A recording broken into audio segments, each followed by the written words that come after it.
On the morning of November 5th, 2018, one of my favorite composers passed away. Though I had heard her music many times, I had never seen her name until well over a week after she died. She was never particularly famous, especially among the composers and artists she worked with, but she had an iconic, mesmerizing sound that may stick in one's mind for years. I am not a music critic by any means, but I want to write about the music of Jersh Buzinkai regardless, because it is important. Buzinkai is mostly known for being involved with composing the soundtrack of two big works. The first is the original 2008 video game Spelunky. She collaborated here with John Perry, and I know she did at least 3 songs, one of which is the track I opened the video with. It is so bombastic and grand, it does loop a bit oddly, but it's honestly part of the charm. And it works perfectly for an opening track of a video game, as most people don't hang around too long anyway, even though it's beautiful. Bazinga's cave music, however, is one of the most compelling and memorable tracks in any video game ever.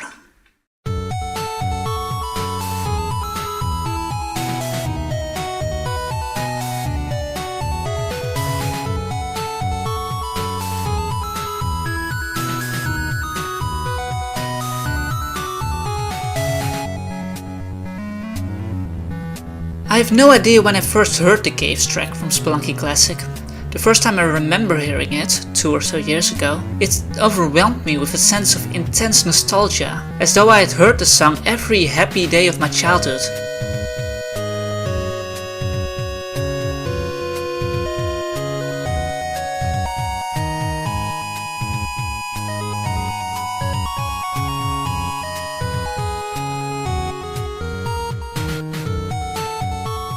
The song is evocative and never gets boring, no matter how often you may hear it loop. And most importantly, it just sounds like nothing else. I've never heard anything quite like this song. The later tracks in Spelunky Classic don't hold up quite as well. The loops are shorter and less varied. I don't know which, if any of these songs, Buzinkai composed or worked on. The game keeps a consistent sound font throughout, but the music is a lot rougher on the ears in the late game. Lucky that most people don't even make it through the caves anyway in this game, right? Talking about the sound font, Bazinga wrote all her music in PX Tone. This is the music editor Pixel created specifically to compose the music in Cave Story. And oh god, Cave Story, that game is one of my favorite soundtracks of all time. Through excellent use of hand-placed notes, chiptune sounds and stereo channels, music made in PX Tone is iconic and hypnotic. And all of this comes back perfectly in what is arguably Buzinkai's most famous piece, Doctor.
Buzinkai became involved with Andrew Hussey's Homestuck pretty early on. Back in 2009, doing a reimagining of Showtime. Her sound fit the experimental and highly digital webcomic really well. It is as though her music is just as abstract as the webcomic she wrote it for. While all of Buzinkai's Homestuck music has a mesmerizing nostalgic feel to it, Doctor really does stand apart.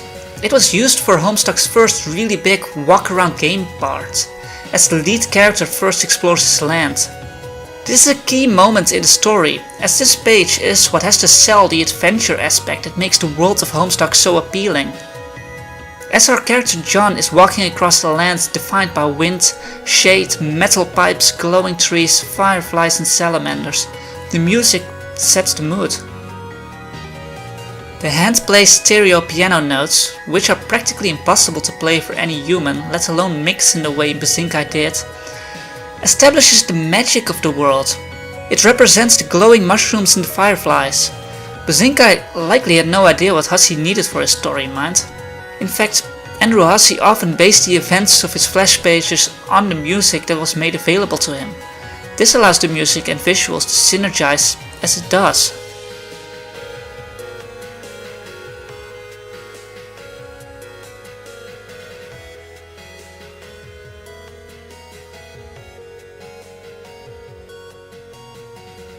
Doctor is strongly inspired by cave story songs like Moon Song and Mischievous Robot, and you can hear it.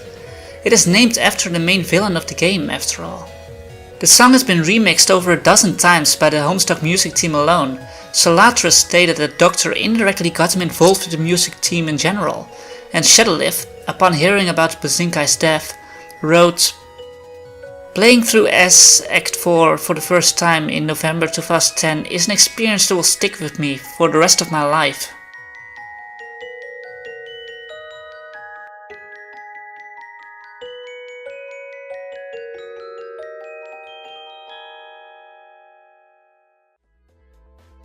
You're listening to a remix of Doctor by Clark Powell right now. Solatris described remixing the song as a music team tradition. Doctor is quite important to Homestuck as a whole, I would say.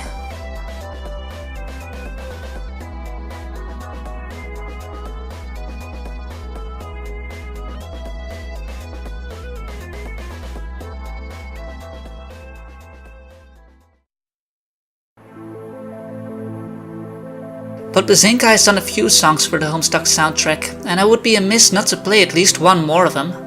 Because all of her songs are so short, I could probably get away with just playing all of them here, but I'll try to restrain myself.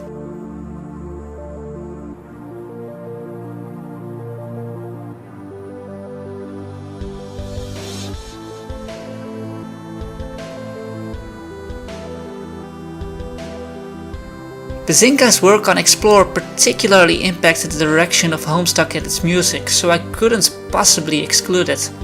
Her music for Volume 9 and Volume 10 are equally stunning, so I hope you may check it all out.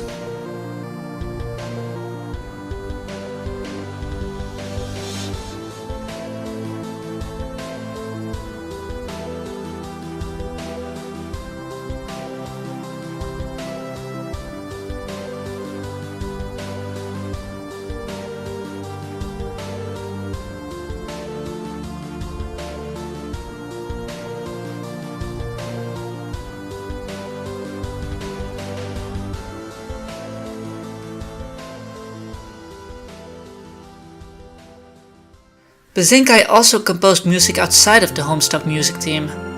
In 2016, she released her solo album, Qualia. It sounds very much like the soundtrack of a video game that just doesn't exist. It has several really lovely songs, even if its overall composition is not particularly interesting. I really like its exciting songs, like The Race and The Demon. However, I figured something about this place would be more fitting in the current moment. George Buzinkai passed away on November 5th, 2018 as a victim of mental illness. Throughout my research, I came across signs of her having a rough time, dealing with depression, anxiety, multiple hospitalizations, religious insecurity, imposter syndrome. However, I also found a lot of nice things. She was interested in learning new things about the world and was working on her programming. She found pride in her asexuality and trans identity and received reports from her mother and friends. She wrote short stories based on writing prompts. I honestly don't even really know where I'm going with this. I'll just end this video off with one final song, one that Buzinkai really liked and one I really like as well. This is actually one of my favorites, and I don't know why, because it's actually so simple, and really there's nothing to this song, as you can see. The only thing there is some panning on the main instrument, but this song actually means the most to me because I wrote this song. This is the first song I wrote once I moved out to Seattle. So here you go.